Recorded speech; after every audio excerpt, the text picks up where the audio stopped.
ఈ మధ్య ఎక్కడ చూసినా యుద్ధం, ఆర్థిక మాంద్యం ఇలాంటి వార్తలే ఎక్కువగా వినిపిస్తున్నాయి కదూ. ఈ వార్తలు చూసి చాలామంది ఇన్వెస్టర్లు కంగారు పడుతున్నారు. మార్కెట్లో భయం బాగా పెరిగిపోయింది. కానీ ఒక్క నిమిషం ఆలోచిస్తే ఈ భయం వెనుకే ఒక పెద్ద అవకాశం దాగి ఉందేమో. దాని గురించే ఈరోజు మనం లోతుగా తెలుసుకోబోతున్నాం. చుట్టూ ఉన్నవాళ్లు, మీడియా అంతా భయపెడుతున్నా వాస్తవ గణాంకాలు అంటే నంబర్స్ ఏం చెప్తున్నాయో ఒక్కసారి చూద్దాం. బహుశా ఇది నిజంగా జీవితంలో ఒక్కసారే వచ్చే ఒక గొప్ప అవకాశమేమో. సరే, ఈరోజు మనమేం మాట్లాడుకోబోతున్నామో చూద్దాం. ముందుగా మార్కెట్లో ఈ భయం ఎందుకుందో అర్థం చేసుకుందాం. తర్వాత అసలు నంబర్స్ ఏం చెప్తున్నాయో పరిశీలిద్దాం. ఆ తర్వాత ఏఐ టెక్నాలజీ మనకు ఎలా హెల్ప్ అవుతుందో తెలుసుకుందాం.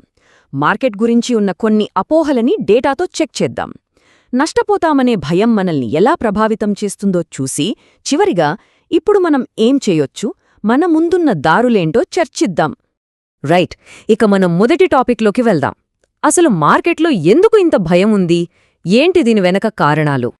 మీరే చూడండి, టీవీ పెట్టినా, పేపర్ చదివినా అంతా గొడవల గురించే. ఎక్కడో యుద్ధం, చమురు ధరలు పెరిగిపోతాయనే ఆందోళన, ఆర్థిక మాంద్యం వచ్చేస్తుందనే భయం. ఇవే కదా మనకు ప్రతిరోజు కనిపిస్తున్నవి. ఈ నెగటివ్ న్యూస్ అంతా మనల్ని తెలియకుండానే ఒక రకమైన ఆందోళనకు గురిచేస్తుంది. సరే, ఈ భయాలన్నీ కాసేపు పక్కన పెట్టి అసలు నంబర్స్ ఏం చెప్తున్నాయో చూద్దామా? మనం పడుతున్న భయానికి మార్కెట్ వాస్తవాలకి ఏమైనా సంబంధం ఉందా లేదా? ఇక్కడ చాలా ఇంట్రెస్టింగ్ పాయింట్ ఉంది. సాధారణంగా మార్కెట్ పెరిగేటప్పుడు అంటే బుల్ మార్కెట్లో మనకొచ్చే లాభాలు మార్కెట్ పడేటప్పుడు అంటే బేర్ మార్కెట్లో వచ్చే నష్టాల కన్నా చాలా చాలా ఎక్కువ. చూడండి, బుల్ మార్కెట్ సగటున 1.5 నుంచి 4.5 సంవత్సరాలుంటుంది. అప్పుడు మనకు దాదాపు 100% రిటర్న్ వస్తుంది. అదే బేర్ మార్కెట్ అయితే సుమారు 1.5 సంవత్సరం ఉంటుంది. కానీ నష్టం మాత్రం 35% వరకే. అంటే లాభాలెక్కువ, నష్టాలు చాలా తక్కువ.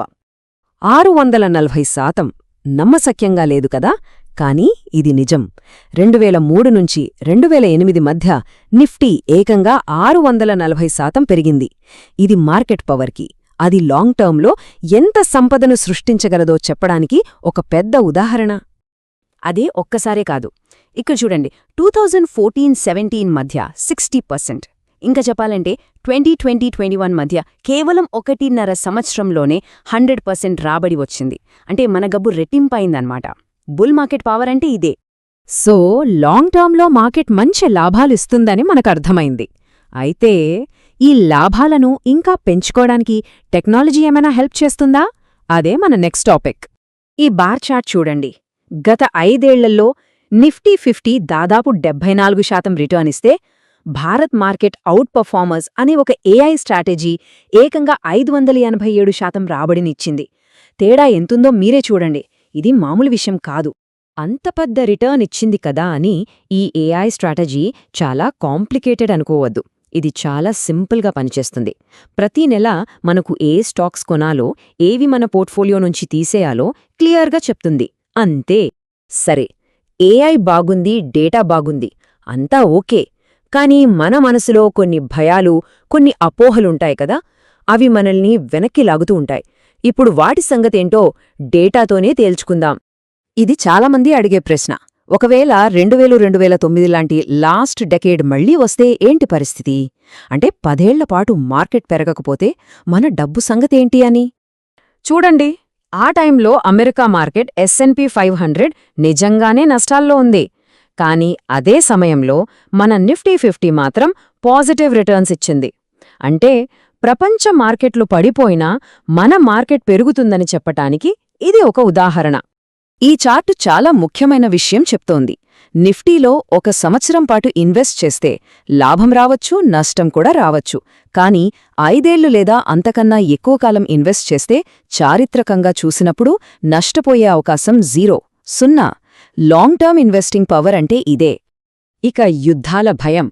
హిస్టరీ ఏం చెప్తోందంటే, యుద్ధం మొదలైన మొదటి నెలలో మార్కెట్ సుమారు 9-10% పడిపోవచ్చు. కానీ 2 నెలలకే మళ్లీ కోలుకోవడం మొదలవుతుంది. 6-12 నెలల్లో అయితే చాలాసార్లు పాత గరిష్ట స్థాయిని కూడా దాటి కొత్త హైకి వెళ్తుంది. ఇది డేటా చెప్తున్నమాట.